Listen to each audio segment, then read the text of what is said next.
Please get ready for a dictation of transcription number 501 and 502 from Sir Kailash Chandra magazine.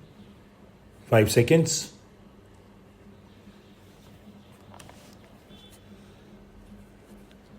Start. Sir, I consider it a privilege to place this recommendation of the Lok Sabha before the honorable members of this House.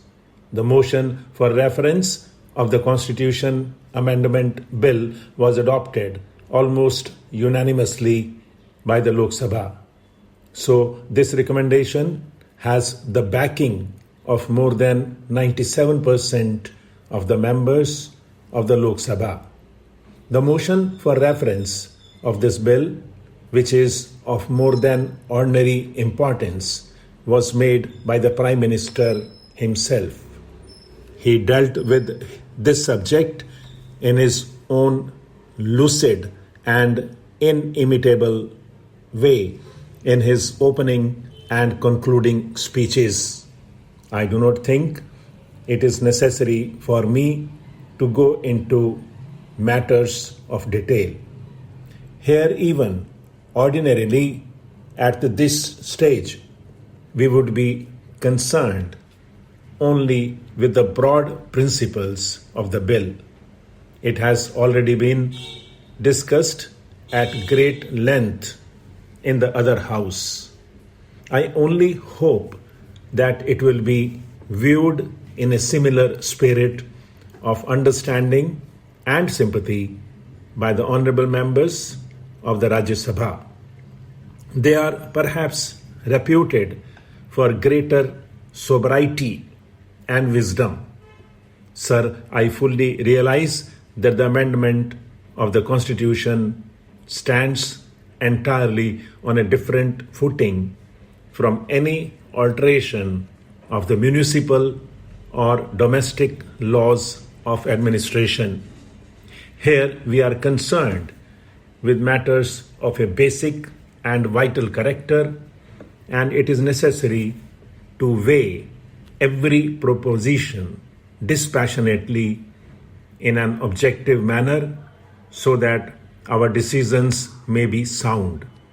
Our Constitution was framed by the choicest of the chosen in our land, so it has to be treated with tenderness, with profound respect, and so far as possible, it should not be disturbed except for very adequate and even for only compelling reasons.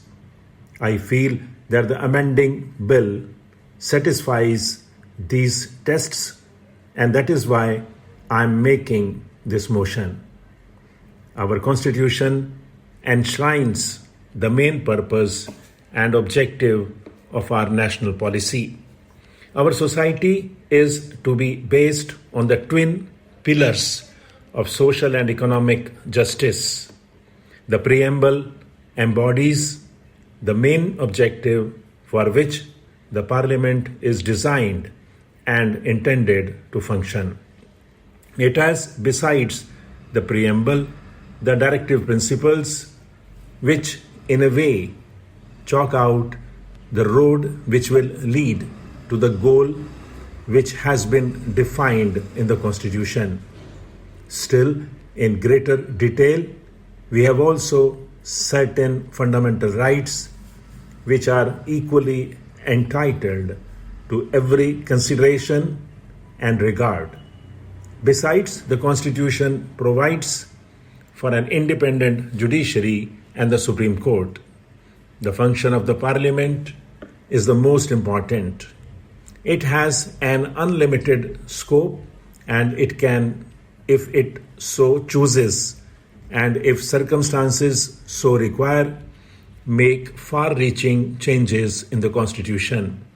The Parliament alone is capable of making a comprehensive and all-round survey of things and events, and after assessing them in their proper value and aspect, it alone is in a position to decide authoritatively as to what steps should be taken to give effect to the central purpose for which it exists.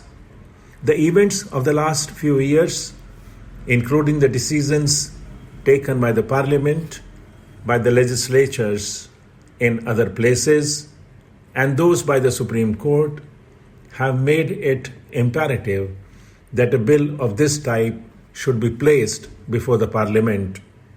The Supreme Court deserves every respect. Its decisions have to be carried out according to the formal rules governing the process and the procedure of a court. Its orbit is circumscribed. Sometimes, perhaps, it is not expected even to look at the debates that are held in Parliament or even at the preamble or the directive principles. According to the formal rules of interpretation, it has come to construe the articles that come before it. It is from the very nature of its constitutional composition and the method of work prescribed for it, limited to the wording of the clauses which come under review before it. So it takes its decisions, and those decisions have to be carried out by us. Occasions, however, are bound to arise and have arisen when the decisions of the Supreme Court have not been in conformity with the declared verdict of the legislatures in the land. It is embarrassing to the Supreme Court that it should have to declare the laws passed by Parliament ultra vires. Mr. Speaker, sir, the bill introduced by Shri Thomas is a step towards fulfilling those promises and assurances which were given to the people of India by our great leaders, great freedom fighters, Mahatma Gandhi and Pandit Jawaharlal Nehru. I think that this is the need of the hour. To my mind, first of all, the subject regarding employment and right to work should be included in Chapter 3 instead of Chapter 4 of the Constitution, so that the government is held responsible for this. In the communist countries and even in non-communist countries, the unemployed are given some sort of doles to enable them to sustain themselves to a particular standard of living.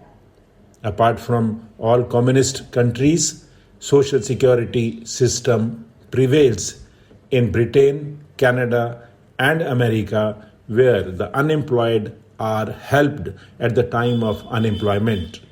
Mr. Chairman, sir, I welcome this opportunity which has been provided by this Honorable House to discuss this statement which I made the other day before the Honorable Members. I welcome this opportunity for two reasons. Firstly, it gives me an opportunity of removing some misgivings which are entertained by the Honorable Members. It will also give me, at the same time, an opportunity to clarify some of the details of this statement which I have made before this House.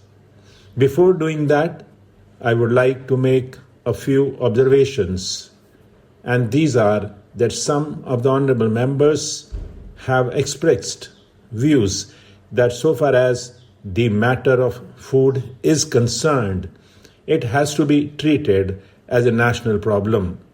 I do agree with those Honorable Members who have suggested that so far as this problem is concerned, let us have a national outlook and let us not bring politics into it, and let us try to see how we can overcome the difficulties with which we are faced. Stop.